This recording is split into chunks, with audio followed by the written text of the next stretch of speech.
कोल India limited ने निकाली 1050 पदों के लिए recruitment notification. BE, BTech, BSc engineering in computer science, computer engineering, IT और एमसीए। यदि आपके पास इनमें से कोई एक डिप्लोमा या डिग्री है तो आप इन पोस्ट के लिए 22 जुलाई 2022 से पहले कर सकते हैं आवेदन। चलिए बात करते हैं कैटेगरी वाइज टोटल वैकेंसीज़ की। तो माइनिंग के लिए आपकी टोटल 699 वैकेंसीज निकाली गई हैं, जिसमें कि अनरिजर्व जनरल कैटेगरी के लिए 295, ईडब्ल्यूएस के लिए 70, एससी के लिए 98, एसटी के लिए 55 और ओबीसी के लिए 181 वैकेंसीज निकाली गई हैं। बात करते हैं सिविल के लिए। तो सिविल इंजीनियरिंग के लिए आपकी 160 टोटल वैकेंसीज निकाली गई हैं, जिसमें कि आपकी जनरल कैटेगरी के लिए 71, ईडब्ल्यूएस के लिए 16, एससी के लिए 21, एसटी के लिए 12, ओबीसी के लिए 40 वैकेंसीज निकाली गई हैं। इसी के साथ डिसेबिलिटी कैटेगरी में रिजर्वेशन की बात करें, हार्ड ऑफ हेयरिंग के लिए 3, वन आर्म के लिए 1 लेग और ड्वार्फ के लिए 2। इसी के साथ स्पेसिफिक लर्निंग डिसेबिलिटी और मल्टीपल डिसेबिलिटीज़ के लिए 1 वैकेंसी रिजर्व रखी गई है। बात करते हैं इलेक्ट्रॉनिक एंड टेलीकम्युनिकेशन की। तो उसमें आपकी टोटल 124 वैकेंसीज निकाली गई हैं। जनरल कैटेगरी में 52, ईडब्ल्यूएस में 12, एससी में 18, एसटी में 9 और ओबीसी में टोटल 33 वैकेंसीज निकाली गई हैं। पर्सन विद डिसेबिलिटीज़ के लिए रिजर्व कैटेगरी में बात करें तो उसमें आपकी हार्ड ऑफ हेयरिंग के लिए 3, 1 लेग और ड्वार्फिज्म के लिए 1 वैकेंसी। इसी के साथ स्पेसिफिक लर्निंग डिसेबिलिटी और मल्टीपल डिसेबिलिटीज़ कैटेगरी में 1 वैकेंसी रिजर्व रखी गई है। चलिए बात करते हैं सिस्टम एंड ईडीपी। तो इसमें आपकी टोटल 67 वैकेंसीज निकाली गई हैं। अनरिजर्व जनरल कैटेगरी में 26, ईडब्ल्यूएस में 7, एससी में 11, एसटी में 5 और ओबीसी में 18 वैकेंसीज निकाली गई हैं। बात करते हैं डिसेबिलिटी कैटेगरी के लिए रिजर्व वैकेंसीज की। तो लो विज़न के लिए 6, हार्ड ऑफ हेयरिंग के लिए 1, 1 arm, 1 leg, 1 arm and 1 leg के लिए 1 निकाली गई हैं।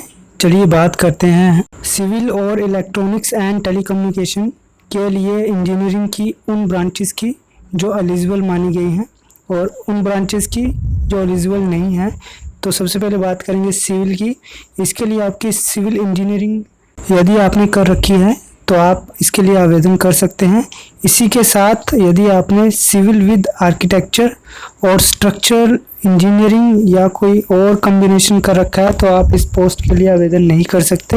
इलेक्ट्रॉनिक्स एंड टेलीकम्युनिकेशन के लिए आपकी इलेक्ट्रॉनिक्स एंड टेलीकम्युनिकेशन, इसी के साथ इलेक्ट्रॉनिक्स एंड कम्युनिकेशन की ब्रांच ही एलिजिबल होगी। इसी के साथ यदि आपने इंस्ट्रूमेंटेशन या इंस्ट्रूमेंटेशन एंड कंट्रोल या electrical instrumentation and control and electronics engineering in combination with any other branch कर रखा है तो आप इस पोस्ट के लिए आवेदन नहीं कर सकते। चलिए बात करते हैं एज लिमिट की। तो आपकी जनरल कैटेगरी ईडब्ल्यूएस कैटेगरी के लिए मैक्सिमम एज 30 साल रखी गई है। इसी के साथ एज रिलैक्सेशन की बात करें तो ओबीसी कैटेगरी के लिए आपकी 3 साल, एससी एसटी के लिए 5 साल और पर्सन विद डिसेबिलिटी जिसमें कि आपकी जनरल अनरिजर्व कैटेगरी के लिए 10 साल, ओबीसी के लिए 13 साल और एससी एसटी के लिए 15 साल एज रिलैक्सेशन रखी गई है।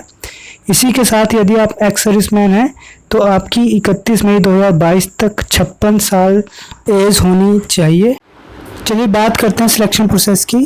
तो यदि आपने graduate aptitude test in engineering GATE 2022 pass कर रखा है तो आप गेट 2022 में आपके प्राप्त मार्क्स के आधार पर ही सिलेक्टेड होंगे। इसमें आपकी और आपका 2021 या इससे पहले का गेट क्वालिफाइड किया हुआ टेस्ट मान्य नहीं होगा। एप्लीकेशन फ़ीस की बात करें तो जनरल अनरिजर्व, ओबीसी और ईडब्ल्यूएस के लिए 1180 रुपये फ़ीस रखी गई है। एससी, एसटी, पीडब्ल्यूडी और ईएसएम के लिए कोई भी फ़ीस नहीं रखी गई है। लास्ट में हम बात करेंगे कि आप कैसे इन वैकेंसीज़ के लिए आवेदन कर सकते हैं। तो आप कोल इंडिया लिमिटेड की ऑफिशियल वेबसाइट पर जाके इन वैकेंसीज़ के लिए आवेदन कर सकते हैं, जिसका कि हमने अपने डिस्क्रिप्शन बॉक्स में लिंक दिया हुआ है। इसी के साथ बात करते हैं कि कौन कौन से डॉक्यूमेंट आपको अपलोड करने की ज़रूरत पड़ेगी। तो सबसे पहले हम बात करेंगे कलर फ़ोटोग्राफ, जो कि आपकी 3 वीक से ज़्यादा पुरानी नहीं होनी चाहिए। इसी के साथ आपका सिग्नेचर इन ब्लैक इंक, जो कि जेपीजी या जेपीजीई फॉर्मेट में होना चाहिए। और इसी के साथ स्कैन डॉक्यूमेंट, जिसमें कि आपका मैट्रिकुलेशन या सेकेंडरी एजुकेशन सर्टिफिकेट, जो कि आपकी एज प्रूफ के लिए अपलोड करना अनिवार्य है। इसी के साथ आपके पास यदि फाइनल या प्रोविजनल डिग्री या सर्टिफिकेट ऑफ ग्रेजुएशन या पोस्ट ग्रेजुएशन है तो आप उसको भी अपलोड कर सकते हैं। इसी के साथ आपके पास फाइनल ईयर सेमेस्टर या थर्ड सेमेस्टर का एकेडमिक ईयर 2021-22 का डॉक्यूमेंट या मार्कशीट अपलोड कर सकते हैं। इसी के साथ आपको अपनी कैटेगरी, जिसमें कि ओबीसी, SC, ST कैटेगरी का self attested document in PDF file upload करना अनिवार्य है। यदि कोई पर्सन विद डिसेबिलिटी कैटेगरी से संबंधित है तो उसको उसकी संबंधित कैटेगरी से रिलेटेड वैलिड सर्टिफिकेट अपलोड करना अनिवार्य है। इसी के साथ यदि कोई इकोनॉमिकली वीकर सेक्शन से है तो उसको अपना इनकम सर्टिफिकेट अपलोड करना जरूरी है। और एक्स सर्विसमैन कैंडिडेट को डिस्चार्ज बुक या सर्विस सर्टिफिकेट इसी के साथ अपलोड करना अनिवार्य है। इस नोटिफिकेशन का PDF डाउनलोड करने के लिए आप हमारे डिस्क्रिप्शन बॉक्स से PDF नोटिफिकेशन डाउनलोड कर सकते हैं। यदि आपको हमारी वीडियो अच्छी लगी हो तो हमारे चैनल को लाइक, सब्सक्राइब और शेयर करना ना भूलें, ताकि हम इसी तरह से आपके लिए और जॉब नोटिफिकेशन से रिलेटेड वीडियो लेके आते रहें।